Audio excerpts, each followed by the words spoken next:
America से भारत आया था चुपके चुपके।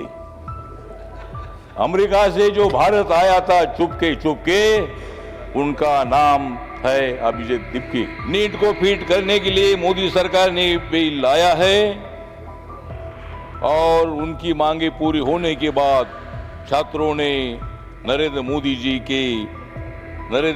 के अभिनंदन का गीत गाया है। हमने भी लाठी गोली खाई है। हम जब आंदोलन करते थे तब हम भी बोलते थे कि लाठी गोली खाएंगे फिर भी आगे जाएंगे, और हमारे ऊपर भी बहुत बार लाठियां चलाई गई है।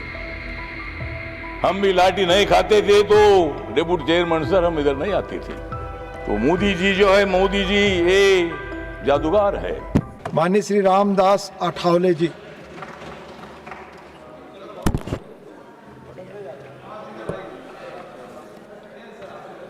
डिप्टी चेयरमैन सर, एक बहुत बड़े महत्वपूर्ण विषय पर, बिल पर यहाँ चर्चा हो रही है। जो नौजवान छात्र है, उस छात्र के जिंदगी का विचार करने वाली सरकार हमारी है। अपोजिशन वाले जो भी आरोप लगाना है लगाते रहो। जितना आप हमारे ऊपर आरोप लगाते रहोगे उतना हम आपको भगाते रहेंगे। आरोप लगाने की आदत तो होती है अपोजिशन में, तो आरोप लगाना ही चाहिए, ऐसा आपको लगता है, लेकिन उसको लोकतंत्र नहीं बोलते हैं। जरूर सुझाव आपने देना चाहिए। नीट को फिट करने के लिए मोदी सरकार ने ये बिल लाया है। नीट को फिट करने के लिए मोदी सरकार ने बिल लाया है और उनकी मांगे पूरी होने के बाद छात्रों ने नरेंद्र मोदी जी के अभिनंदन का गीत गाया है। आप लोगों को मालूम नहीं है, छात्र खुश है, उनको भड़काने का प्रयत्न मत करो। हमने भी लाठी गोली खाई है। हम जब आंदोलन करते थे तब हम भी बोलते थे कि लाठी गोली खाएंगे फिर भी आगे जाएंगे, और हमारे ऊपर भी बहुत बार लाठियां चलाई गई है। हम भी लाठी नहीं खाते थे तो डेप्यूटी चेयरमैन सर हम इधर नहीं आते थे। लाठी खाने के लिए हम आगे बढ़ते थे। पुलिस का सामना हम करते थे, तब बीजेपी की सरकार नहीं थी, ये कांग्रेस वालों की सरकार थी। मराठवाड़ा विश्वविद्यालय को बाबा साहब का नाम देने के लिए 17 साल तक हमने मोर्चे निकाले, हजारों मोर्चे निकाले थे। आखिर में बाबा साहब अम्बेडकर जी का नाम मिला, हमने सरकार का अभिनंदन किया था। तो मोदी जी जो है, मोदी जी ये जादूगर है। हम छात्रों के आंदोलन की तरफ मेरा पूरा ध्यान था। आप लोगों को मालूम है कि अमेरिका से भारत आया था चुपके चुपके। अमेरिका से जो भारत आया था चुपके चुपके, उनका नाम है अभिजीत दीपके। अभिजीत दीपके मेरे समाज का है।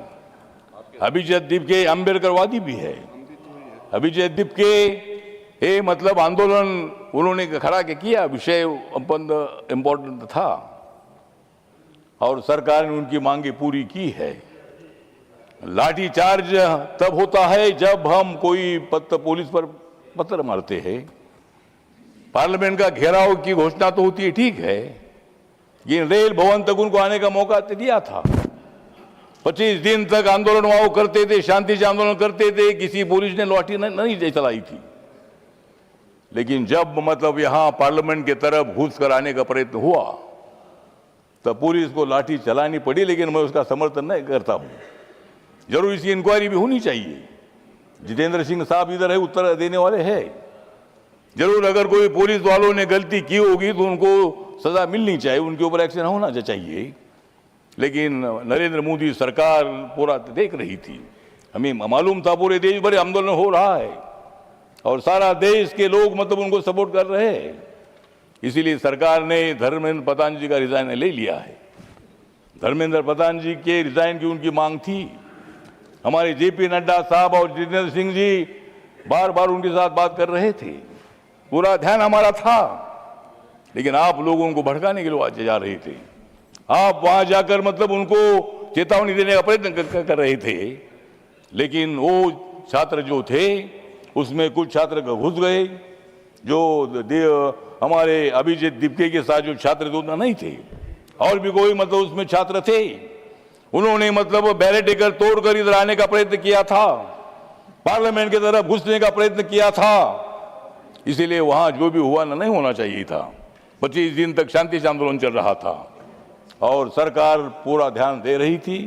सरकार ने पूरी मांगी उनकी मान्य कर दी है, और इसलिए ये बिल जो यहाँ लाया है, इस बिल जो लाया है मतलब नीट पेपर हुआ था लीक, नीट पेपर हुआ था लीक, और उस पर चर्चा करने का ये आया है हमारे ऊपर, ये चर्चा करने का ये है वीक। तो हम सब लोग मिलकर, जो हमारे छात्र है, नौजवान है, उन नौजवानों के पीछे हम लोग हैं। नौजवान हमारे नहीं रहते थे तो शायद 2014 में नरेंद्र मोदी की सरकार नहीं आती थी। मैं कांग्रेस पार्टी को छोड़कर अगर मैं बीजेपी के साथ नहीं आता था तो सरकार नहीं आती थी, ऐसा नहीं है। लेकिन मैं आपके साथ आया, आपको सपोर्ट करने के लिए मैं आया था। मेरी पार्टी बाबा साहब अम्बेडकर जी की पार्टी समय पूरा हो गया, और इसीलिए इस बिल का समर्थन करने के लिए मैं यहाँ खड़ा हूँ।